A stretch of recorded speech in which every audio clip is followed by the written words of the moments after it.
तुझको पुकारे मेरा प्यार, आजा मैं तो खड़ा हूं तेरे सामने। तुझको पुकारे मेरा प्यार, हो तुझको पुकारे मेरा प्यार।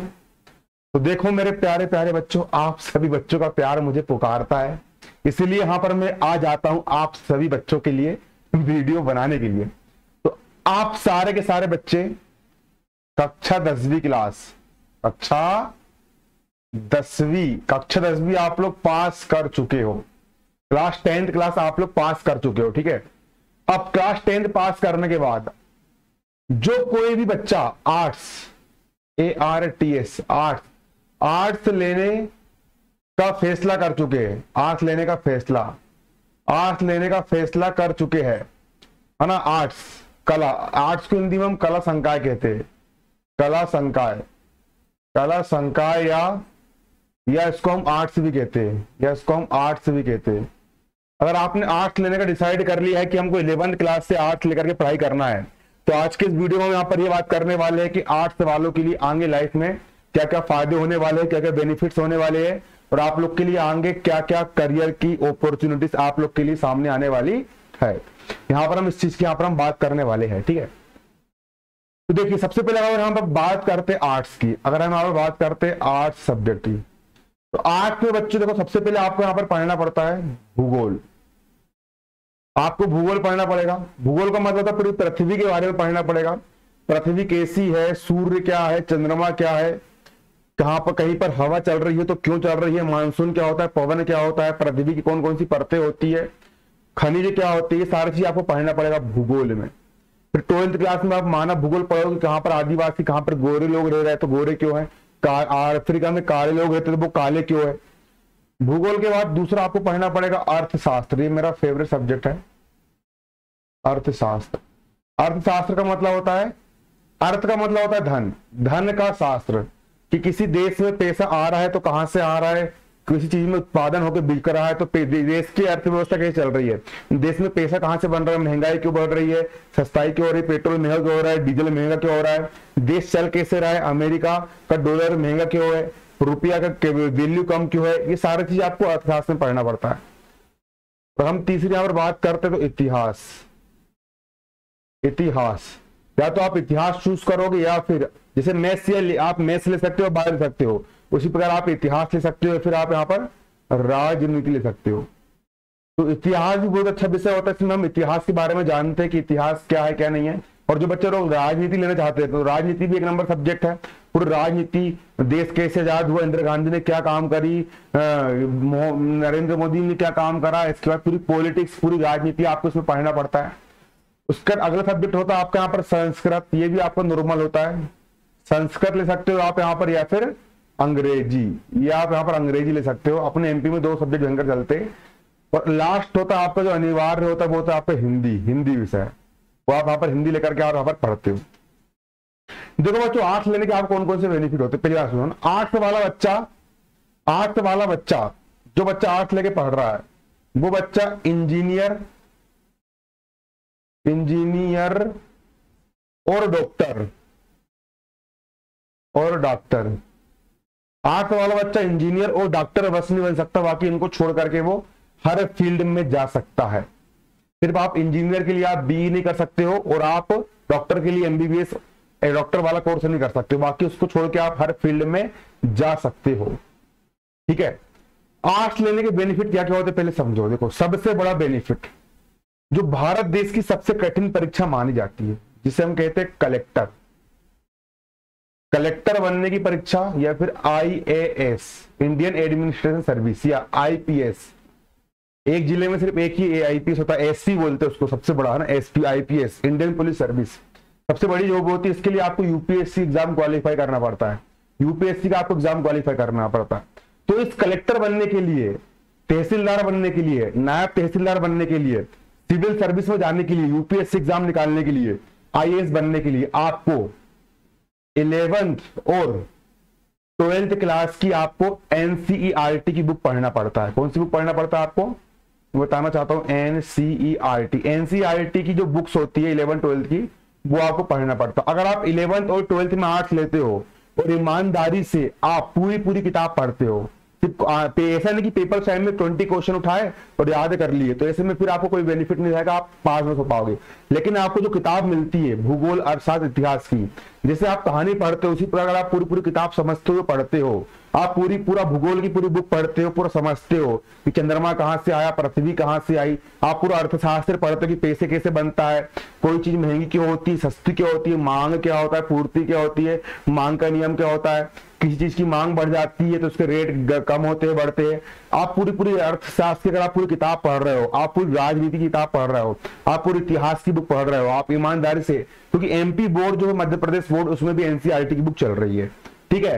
तो अगर आप ईमानदारी से एनसीईआरटी की बुक 11th क्लास में अध्ययन करते हो और 12th क्लास में अगर आप ईमानदारी से एनसीईआरटी की बुक्स को अध्ययन करते हो, तो बच्चों आपके लिए आगे जो सरकारी नौकरियां होती है, चाहे वो एमपीपीएससी की बात करें, तहसीलदार, नायब तहसीलदार, कलेक्टर, एसआई, एसपी, वो आपके लिए बहुत आसान हो जाती है। इसी के साथ साथ जितने भी कंपटीशन एग्जाम्स होते हैं, चाहे वो चपरासी बनना हो, पुलिस बनना हो, कलेक्टर बनना हो, एससी बनना हो, एसआई बनना हो, या फिर तहसीलदार बनना हो, शिक्षक भर्ती में जाना हो, जितने भी एग्जाम होते हैं उसमें आपका जो सामान्य अध्ययन होता है, जो जर्नल नॉलेज होता है, उसमें आपके इतिहास, अर्थशास्त्र, राजनीति, यही सब्जेक्ट आपके पूछे जाते हैं। और सबसे बड़ी बात देखो, जो बच्चे लोग मैथ्स से लेते हैं, मैं मैथ्स वालों की बुराई नहीं कर रहा हूं, देखो आपने आर्ट्स लेने की बात सोच ली, इसलिए मैं आपको आर्ट्स बता रहा हूं। जो मैथ्स वाले लोग जो पढ़ते 11th और 12th में, lambda, theta, beta, alpha, gamma, lambda, सेमड़ा, धेमड़ा, है ना, ओंडा, बोंडा, सोंडा, है ना कि नहीं, एमडा, लेमडा, जो कुछ भी पढ़ते हैं मैथमेटिक्स लेने वाले बच्चे लोग, ठीक है, ये इनको डॉक्टर की पढ़ाई में आगे काम पड़ता होगा, इंजीनियर में काम पड़ता होगा, लेकिन जो व्यवहारिक जीवन होता है उसमें ये ज्ञान, मैथ साइंस वाला ज्ञान बिल्कुल काम नहीं आता है। लेमडा, थीटा, बीटा, अल्फा, नाटा, बाटा, छाटा, लाटा, फाटा, ये कुछ काम नहीं आता है व्यवहारिक जीवन में।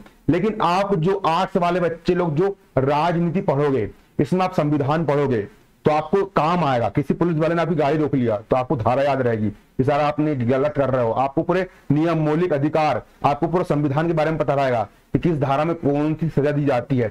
जब आप अर्थशास्त्र पढ़ोगे तो आपको पैसे का ज्ञान आएगा कि सोना का रेट क्यों बढ़े, सोने के रेट कम क्यों हुए, मतलब आपको व्यवहारिक दुनिया का ज्ञान होगा। आप ये जो पढ़ोगे ना, भूगोल, अर्थशास्त्र, इतिहास, ये आपको व्यवहारिक जीवन में काम आएगा, आपका आईक्यू लेवल बढ़ेगा, आपके सोचने समझने की क्षमता बढ़ेगी अगर आप ईमानदारी से पढ़ते हो। तो आपको आर्ट्स लेने का यहाँ पर तीसरा सबसे बड़ा बेनिफिट बच्चों आपको यहाँ पर ये होने वाला है।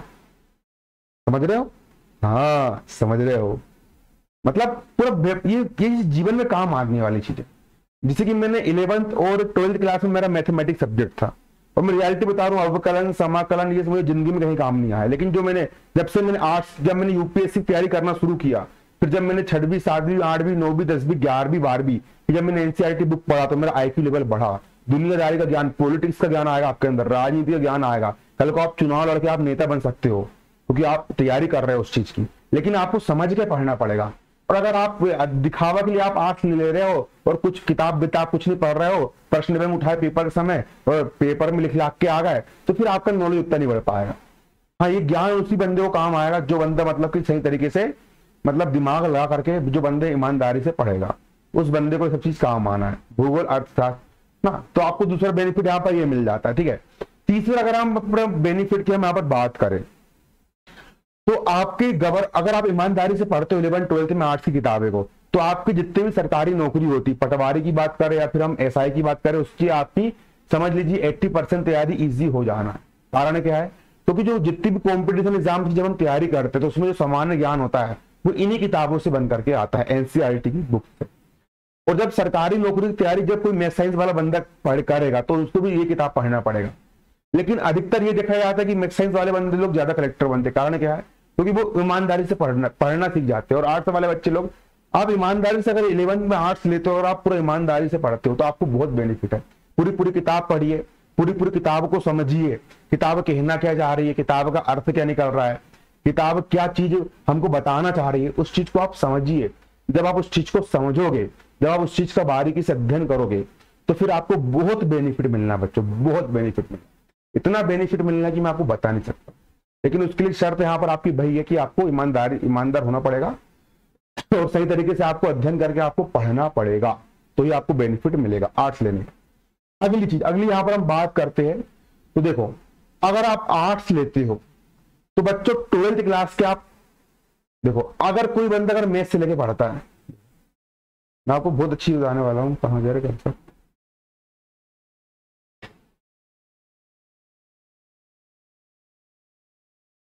देखो बच्चों, अगर कोई बच्चा अगर मैथ से लेके पढ़ता है,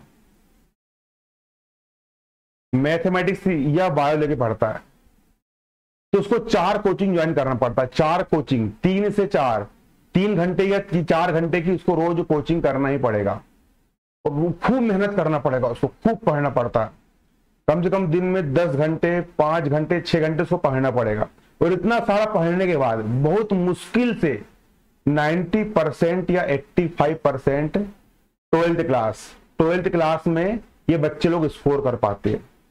और जैसे अगर हम मध्य प्रदेश राज्य की बात करें, अगर हम एमपी की बात करें, तो एमपी की जो 12वीं क्लास में जो मेरिट लिस्ट बनती है, मतलब पूरे मध्य प्रदेश में पहला कौन आया, दूसरा कौन आया, तीसरा कौन आया, तो मैथ्स वाले में बहुत हाई फाई। अगर आप मैथ साइंस लेकर के 12th क्लास में अगर आप 95% भी बना लोगे तो भी आपका नंबर नहीं लगने वाला, क्योंकि बहुत कॉम्पिटिशन होता है।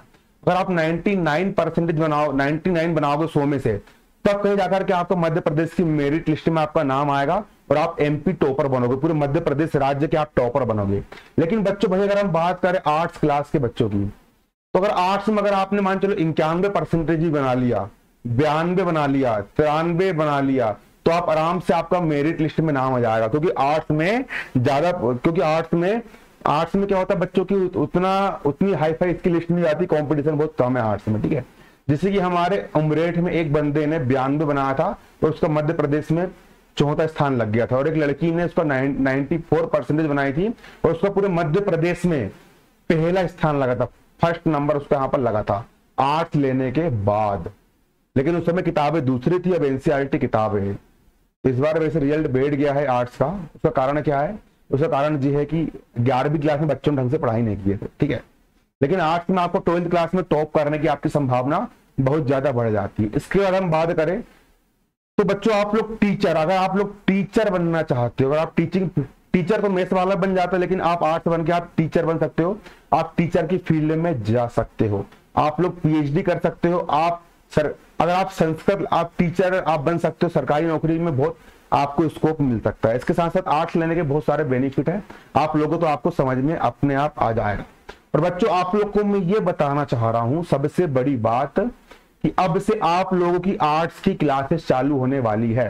और आर्ट्स की क्लास आपको कहां देखने, कक्षा 11वीं की जो आर्ट्स की क्लासेस है आपको कहां देखने के लिए मिलेगी, मैं आप लोग को बताना चाह रहा हूं। मैं मोबाइल का 1 मिनट इंटरनेट ऑन कर लेता हूं मोबाइल का मेरे, ठीक है। जो कोई बच्चा 11वीं क्लास में आर्ट्स ले रहा है, क्या ले रहा है 11वीं क्लास में जो बच्चा आर्ट्स ले रहा है, वो बच्चा वो यूट्यूब पर जाएगा। मैं आपको यहाँ पर दिखाता हूँ यूट्यूब पर जाकर के, जी देखो यहाँ पर आपको जाना है, कहा है यूट्यूब पर, ये हम चलेगा यूट्यूब पर। और यूट्यूब पर जाने के बाद आपको यहाँ पर लिखना है भारतीय, BHARTIY, भारतीय SHER, शेर, भारतीय शेर 11th, आपको अंग्रेजी में लिखना है, यहाँ पर हिंदी में टाइप हो गया है 11th आर्ट्स, ARTS आर्ट्स, भारतीय शेर 11th आर्ट्स। आपको यहाँ पर 1 मिनट लैंग्वेज चेंज कर लेता हूं मैं, इसको हम इंग्लिश कर लेते हैं।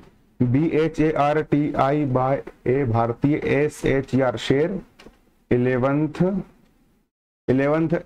ARTS arts. जैसे आप भारतीय शेर 11th आर्ट्स आप सर्च करोगे तो आप यहाँ पर देख सकते हो, आपको यहाँ पर एक चैनल देखने के लिए मिल जाएगा, ठीक है।